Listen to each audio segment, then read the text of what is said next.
দর্শক, রাজধানীর খিলগাঁওয়ে ট্রেন দুর্ঘটনায় আহত তেল, গ্যাস, খনিজ সম্পদ ও বিদ্যুৎ বন্দর রক্ষা জাতীয় কমিটির সদস্য সচিব অধ্যাপক আনু মোহাম্মদ।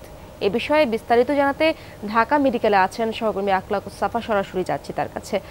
সাফা, এখন আনু মোহাম্মদের কি অবস্থা দেখছেন আপনি এবং চিকিৎসকরা কি জানিয়েছেন এ বিষয়ে?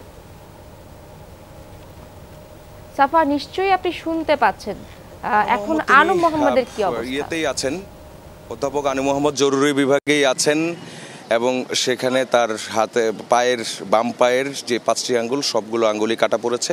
যেটি তার সঙ্গেই কথা হচ্ছিল, স্যার আমাকে যেটি জানালেন সেটি হচ্ছে তিনি দিনাজপুরের ফুলবাড়ি থেকে তিনি রওনা দিয়েছিলেন এবং তিনি ঢাকায় পৌঁছেও যান।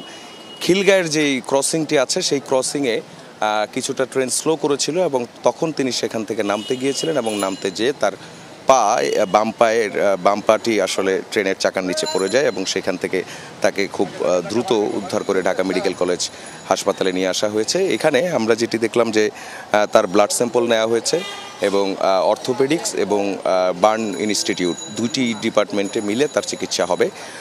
অর্থাৎ বার্ন ইনস্টিটিউটের যেই পায়ের আঙ্গুলগুলো কাটা পড়েছে সেই আঙ্গুলগুলো কোনোভাবে সে আবারও রিপ্লেস করা যায় কিনা সেই চেষ্টাটা করা হচ্ছে এবং অর্থোপেডিক্সের যে জায়গাটি আছে সেই অর্থোপেডিক্সে কিছুক্ষণ আগে তার ফাইল পাঠানো হয়েছে। এখন যে এক্সরে রিপোর্ট সেই এক্সরে রিপোর্টের উপর ভিত্তি করেই কিন্তু এবং ব্লাড রিপোর্টের উপর ভিত্তি করেই কিন্তু চিকিৎসকরা কাজ করছেন।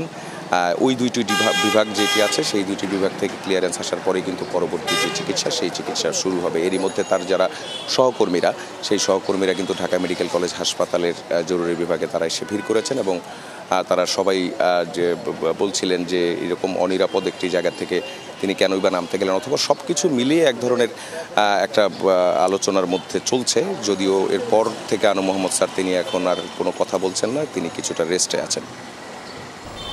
সাফা, আপনাকে অনেক